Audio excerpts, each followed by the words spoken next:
My name's Ed Piskor. I'm Jim Rugg. Jim, we're going to be talking about Jack Kirby's singular autobiographical comic strip, Street Code. But first, what do you have for us? I have patreon.com/Jim Rugg, where I post lots of artwork, comics, process stuff, and I'm currently in the middle of posting page-by-page comparisons of Street Angel Lost Dog, the first image comic I created, which wasn't ultimately published, and Street Angel's Dog, which is me redoing it 3 years later, that came out as the Image-Free Comic Day in 2018. I just posted these pages, this spread, and talk about some of the differences. But then also I dug out my original notes and sketches, 22 pages of like printer paper with all the layouts that went into these 2 pages. So, it was early on. I was kind of learning my way back into the Street Angel comics and what I wanted her to look at after 10 years off. So process stuff. If you're into that, you can find that and lots more at patreon.com/Jim Rugg. Super cool, man. Red Room issue 1 and 2 are available for pre-order at this very moment through Fantagraphics. If you hit my link tree in the description below this video, it'll take you to the Fantagraphics website so that you could reserve your copies. Thousands of people have reserved issue 1 of Red Room. We'll see what happens as things move forward, but the stores can order this now. And let those stores know. I mean, it's new horror comics. It's standalone horror comics. Like these stores, it's impossible for them to keep up with everything that's coming out. So let them know cool horror comics coming out so they can put a couple on their shelves. You should be able, as a retailer, man, identify the guys wearing the rotten cotton Leatherface shirts. You put this comic in their fucking hands. Do I have to do your jobs for you? Anyhow, Street Code, dude. 1983 story commissioned by some fella named Richard Kyle to create an explicitly autobiographical comic strip.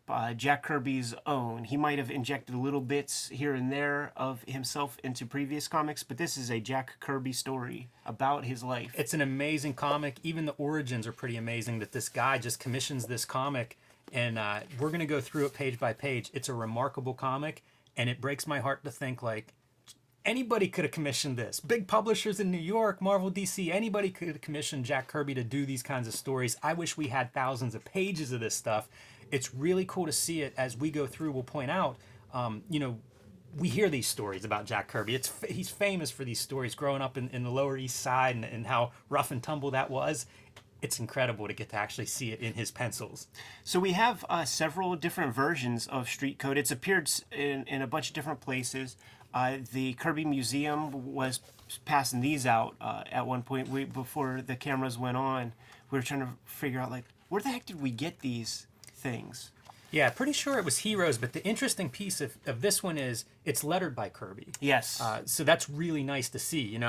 Yeah, I'd love a bigger version. I'd like an artist edition of this, but it's really cool to see his hand all over these pages. Like the nice thing with the mini comic is it's just Kirby. Right. The Kirby monograph that Abrams put out has the version that we're going to be looking at today, and that's lettered by Bill Spicer, one of those great old fandom dudes, and one of the kind of cheap places you could find the Street Code amongst a bunch of other autobio comics from people who don't typically do autobiographical comics is this Streetwise collection. And it's lettered by Ken Brusniak, but the printing is weird on it. The lettering's a little fuzzy. And, this is a better title, so we're going to go with that one, man. And the original, a little bigger, too. The original printing of this was in Argosy in 1990, and it was, I believe this is the lettering that was run in that original first printing. Makes perfect sense, man, because Argosy, that's damn near a fanzine. And Bill Spicer caught up in that world. Really weird that his shit is pixelated right here, but the lettering's all fine there. Let's jump into the story, man, and just let's talk vintage Kirby, man. It starts off, he's kind of getting ready to go out, go hang out with the fellas, and the level of detail that we see in almost every panel, certainly every big panel, is remarkable, and it makes you like all that stuff that is kind of like lost to the ages, man. Like those like little wash, what is that thing? A little doing laundry there. Doing laundry in the tub. We have the little potbelly stove in the background, and you can see a pot on top of it that is where the cooking is being done. I love this because I mean this has to be his the apartment he lived in, right? I mean, it has to be him just remembering these details and putting them in there. Yeah, the little doily that like Mom is sitting all of her stuff on. Yeah, I love it. Talks about mothers, Yeah. like he's grabbing a roll on the way out, and you can see the mom taking some pride in her little boy there. Yeah, yeah, and like you know what it reminded me, like in The Wire, whenever they're trying to put a hit out on Omar, and they try to catch him at church with his grandma, and they shoot off the old lady's hat, and even the toughest gangsters were like, "You didn't abide by the truce, the Sunday truce. Like we're supposed to be able to go to church." Like that's what this is. The street code is that mothers are coveted. Like we could kick each other's asses, you and I could fight, but we never say anything about each other's mothers. And in fact, if I see your mom, I'm gonna help her bring her groceries in. Yeah. I more of the detail stuff is like seeing him now out in the hallway of the tenement building. Awesome. Where the shitter's out in the hallway, and there's like random other dudes using it. Man. Yeah, it's the people that live there, they share that the bathroom facilities. Man, I love all these details. And there's one of your moms coming up the stairs with her bag of groceries that before little Jack can go out on the streets, give her a hand with those groceries. Yeah, look at those hands, by the way, of hers, man. It's like demon. Yeah, that Eastern European immigrants, first generation immigrant. Notice the tenement is in this terrible state of decay. Yeah. That's commented on in the story. They kind of take care of each other because they are living in this, I think it's referred to as slums, but it's up to you that live there to take care of each other because like the landlord sure isn't. Jimmy, very rare is it that a comic book actually makes me laugh out loud. Jack Kirby made me fucking guffaw probably 3 times while I was reading this thing, and we're going to get to those sequences right here, man, because he captures spot on the kind of ethnic dialect of his neighborhood. And knowing Jack Kirby, that sweet little old man that you see in all the photos and stuff, and then like just reading him go blue Yeah. is so adorable, man. So some boys, like one of them with that Jughead hat, by the way, Yes. is like, here comes a cockroach, and should we step on him? And then little Jack Kirby says, "Come on, pee in your pants." And then they're like, Jughead is like, "We're gonna go fill up some goils. Want to go with us?" And he goes, "Go fill your ass." Establishing that young little Jack Kirby had to be a tough guy around these bullies. Yeah, and right into it, man. That's all it takes to start the fight. This is incredible. It's so much fun seeing these characters. I love it. It feels like his comics, and then the idea that it's him in the middle of it. And here's the iconic shot. Yes. I mean, you flip to this and you have chills, man. Yeah, and this is known that Roz Kirby framed and put this on the wall in their home. Like, that speaks volumes. This is also one of those crazy images where you could tell it's like he's not rolling down and figuring out like exact proper perspective. There are many different planes here, but somehow it all works. This is one of those early examples of not adhering to that gridded out perspective. Right. That just felt like life to me. Yeah. Like I saw this image, I don't know where I would have first seen this image, but I would just stare at it and marvel and try to figure out like everything I knew about drawing and how on earth do you do this? Because this defies everything. The answer to drawing this is 40 years of drawing, 5 pages a day at your table. But I think the non-grid layout is why it feels so alive. Right. Because you've got stuff going on in every direction, man. Buildings are just not quite lining up. Kids are everywhere. When you rule out that grid, you end up putting everything, okay, this is the ground plane, but all the cars line up and the horse and buggy and everything lines up. This way, it's much more of this uneven world of like, that horse is moving off to the side, the car's turning down this way. It just has so much energy. It's beautiful, and I love seeing it at that big size. As great as it is this small piece is for different reasons, the bigger you can see this image, the better off. Absolutely, man. And like, let's look at it just from pure storytelling point of view. Like Jack Kirby is telling us that he comes from an era where there were still dudes on friggin' horse and buggy going. Like, this isn't some couple going through the Central Park on some like romantic thing. Like, this guy's getting around. He's an Iceman. Bringing ice to the ice boxes that people are trying to preserve their food for a little bit. We have kids playing stickball in the streets. It's amazing. Markets going on. There's garbage being thrown out from like an upstairs apartment being thrown down onto the street, and you see the cop shaking his nightclub up at him, like, not to do that, but it's happening. all these fashions, like these interesting women's fashions. This multiple ethnicities going on here. And the little kids are they I assume that's Kirby and company fighting out of the door out spilling out onto the sidewalk. Beautiful buildings. It's Kirby being restrained in his architecture because that's not the buildings that you see in Fantastic Four comics. Man, so you mentioned the horse and cart, the car, a streetcar in the background going. It's incredible, man. Look at the amount of energy and life on there. If this is really like what he remembers his childhood like, it explains a lot of, I think, the comics he was doing, like say in the 70s when he's really, doing his own comics, and they're full of this kind of chaotic energy. Yeah, that's an incredible. It's one of the most iconic splash pages in comics history. I think. Yeah. Well said, man. The fight continues, right? But only until some other kid comes around and is like, we have a block fight. So how does that statement go? The enemy of my enemy is my friend, or something like yes, that? yeah. So all fighting within the tenement is put to the side because they have bigger fish to fry, man.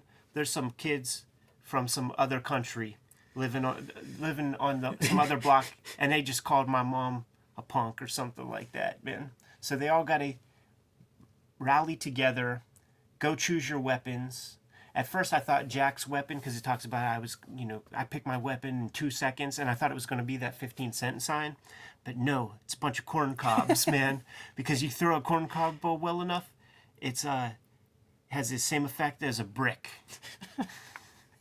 Yeah, these are ugly fights. People could be really getting hurt in this. And, again, like you read the interviews of Kirby and his upbringing, and he talks about this kind of like violence that was around and how you had to defend yourself. Good stories like whenever he's selling newspapers on the corner and you got to fight people off that'll come and take the papers and your income. You see it here. It's like you don't even leave your building before you start fighting. And then you get out on the streets and those guys you're fighting from your building, join up, man. We got a bigger fight around the corner. Yeah, and the sort of shortcut to get to that other block, you have to go through the guy's workshop, who's the dude in charge of like building the tombstones for everybody. Like, who even knew that was like a wild, right? A thing. A carver. Yeah. Yeah, you don't see a lot of those in modern New York City. At least not out in the street. Yeah. Yeah, really bizarre and pretty dramatic visual to have like kids running through these tombstones. It's a Kirby kid gang, the dingbats of Kirby's childhood street. Yeah, man. Another one of those great panels that depict some of the architecture and the chaos of like people fighting from the roofs up and down fire escapes all the way down to street level. Some West Side Story type shit, man. But before our guys go into battle, we're gonna spend some energy on this right here, man. The story's called Street Code, and there are certain rules to live by once you leave the premises, and once your street is involved in a fight with some other kids, man. It's customary. It's street code that you gotta rub the local hunchback's back to get a little good luck. And all the boys are standing in line. So the rest of the story, it kind of slows pace a whole lot. It's a great description he gives too. A once cruel whim had achieved battle status. The need to rub this good luck symbol, George's hump. It's cool to see like the adult Kirby reflecting and recognizing this was this cruelty to this kid, because you know what, man, when the block fights weren't going on, I bet you George took a lot of shit from everybody locally. Right. And look at him. Go ahead, Joik. You're holding up the line. This is like football teams would, you slap the banner as you're leaving the locker room or whatever. Got to rub the hunchback's hunch. And Kirby's in line, and he's having an existential crisis as he's like moving up the line, because you get the sense that it's like he's grossed out, I feel like, man, because he's given the knucks. He's not shaking hands with it. He's given the knuckles. I think some of it is that cruelty, too. Like he's often known as fighting bullies, and I'm sure that George dude is bullied, in Right. his memory. But hey, street code. You want to win this fight, so... Yeah. He just gives a little rap with the knuckles, man. And then the hunchback says, "What are you doing, digging for oil?"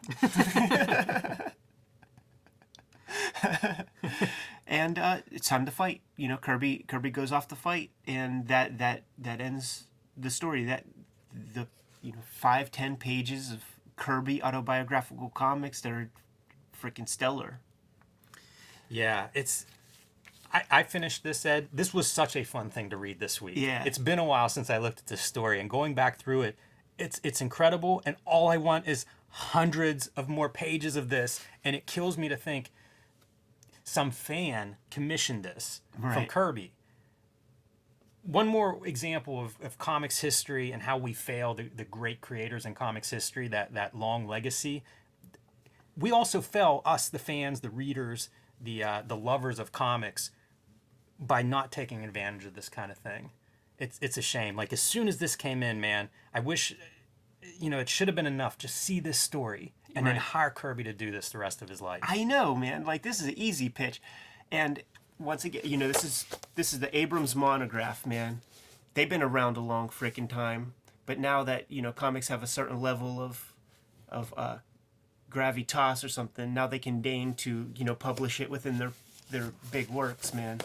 But it would be amazing to have 500 pages of Kirby auto. You know what, man? Here's my call out to lots of cartoonists and pros. Watch this. If you're a job guy, if you're a Marvel guy, if you're a genre guy, do an autobio comic. Even if it's an 8-page little piece of your childhood, like, do it. Yeah. Frank Quitely, do an autobio comic, man. Do a little short autobio comic. What it's like growing up, what it was like when you were 8 or 10 years old. Everybody do one of these things because it's magic. This is an incredible story. Great document. So thrilled that this exists. It does leave you wanting more. It does feel like a great tragedy in the history of comics that there isn't more of it. But the charm levels of this story, off the frickin' charts, man. And it's awesome that it's his pencils. We've seen lots of his pencil reproductions, especially from the 70s, and we know they're tight and awesome. But man, this story is perfect in pencil form. Yeah, it's great, man. Anyhow, had to put that under the microscope. The great Jack Kirby autobiographical strip, 10 pages of amazing comics. We could leave it at that. You good? Kayfabers, like, follow, subscribe to the YouTube channel. Hit the bell. We'll notify you when new vids are available. What do you got in the wild, Jimmy? Join me on patreon.com/JimRugg, where I post lots of artwork, comics, behind-the-scenes process stuff, and currently comparing and contrasting page by page two of the same story but different comics that I drew about 3 years apart. You can find that at patreon.com/JimRugg.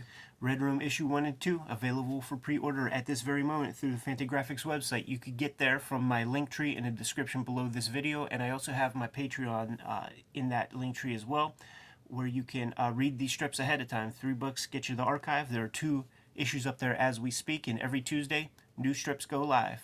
Subscribe to the Cartoonist Kayfabe e-newsletter at the links below this video to keep up with everything we have going on. You can also find Cartoonist Kayfabe t-shirts and merchandise at the links below this video. Jimmy, give him one more set of marching orders. We're going to be on our way. Read more comics.